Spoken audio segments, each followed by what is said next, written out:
Okay, thank you. I'm a stay-at-home dad. My name is Mike, and that is the first moment of silence I've had today. So thank you for that. Again, like I said, my name is Mike. I'm a stay-at-home dad, and so what I'm going to talk to you guys about tonight is the joys, the highs, and lows of being a stay-at-home dad.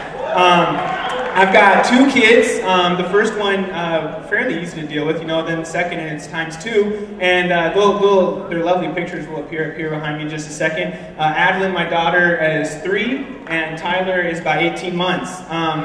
So before I took this adventure in staying at home, I was a youth pastor for about 7 years. And it kind of relates a little bit because they both are about the same IQ level. But for the most part, it is challenging at times. So I'm going to share with you tonight different aspects of being a stay-at-home dad through the highs and lows, which is what I did with my youth group. The high being something good that happened during the day, the low being something bad that happened during the day.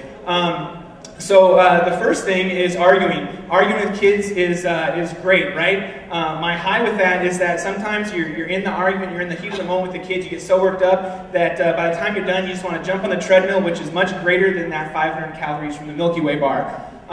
So thank you, kids, for saving me that. The low, though, is, you know, you're sitting there arguing, you go, it is nap time, it isn't nap time, it is nap time. And you realize, wait a second, I'm arguing with a 3-year-old. It's a lose-lose, nobody wins that. The next thing, clothing. Pretty much every day is Casual Friday. This is the most dressed up I've been in like a month, at least. So, you know, Monday, Tuesday, Wednesday, Thursday, Friday, it's the same thing every day, shorts and t-shirts. Except that every single t-shirt I own, this is my low, looks like this. Plus, the neck is completely stretched out from the kids climbing on me and grabbing me with their dirty, sticky fingers. And I can't just go out and about with a nice tracksuit like these moms can. One, they don't make it in my size, and 2, you don't want to see Juicy, you know, down there in my area. Now, when I do go out and about, I have to be very conscious when I leave stores that the kids cannot say no to me. Can you just imagine as I'm trying to drag the kids out of the store, come on kids, time to go to the car, no, Dad, no! No, it's not a good thing if the kids are yelling at me like that. Secondly, another low with them going out and about is if we go to a playground or something and we're going to go play, the other moms, there's probably a thing about them that I can't just go and have my kids jump in and play with your kids because instantly I'm probably a pedophile for being at the playground with small children. My high, though, is my daughter doesn't have that social filter yet, so everything is at the same volume. And she'll see somebody doing something relatively stupid and say loudly, Daddy, what's that man doing? And my response is typically to get embarrassed, but also to say, I really don't know what he's doing. And if my daughter doesn't know what you're doing and I don't know what you're doing, maybe you shouldn't be doing it. Just a thought. Now, discipline is good and bad. My low with it, or my high with discipline is that the kids really will self-discipline a lot of the time. My son gets this nice little pouty lip if I tell him, you know, no throwing balls in the house. He gets this great pouty lip, and he'll go and he'll sit himself in timeout. And I think, sweet, I'm giving this kid some moral courage. He's got a good sense of direction. And then I forget to go get him from timeout, and that's bad sometimes.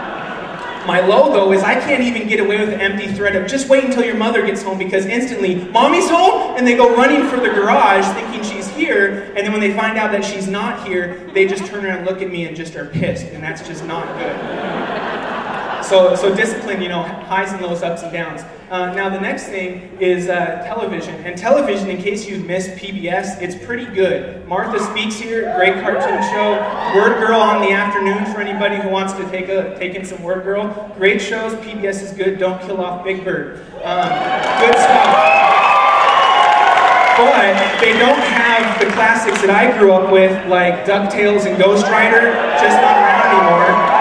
And if the only alternative to that is usually some anime stuff that I'm just not into. And Billy Mays died, we all know that, and ever since he's passed away, infomercials have really gone downhill. Now learning, my low is that my daughter is probably smarter than me already. We'll go driving in the car somewhere and she'll be like, Daddy, why is that tree green? Because God made it that way. Why did God make it that way? I don't know, you're going to have to ask him on that.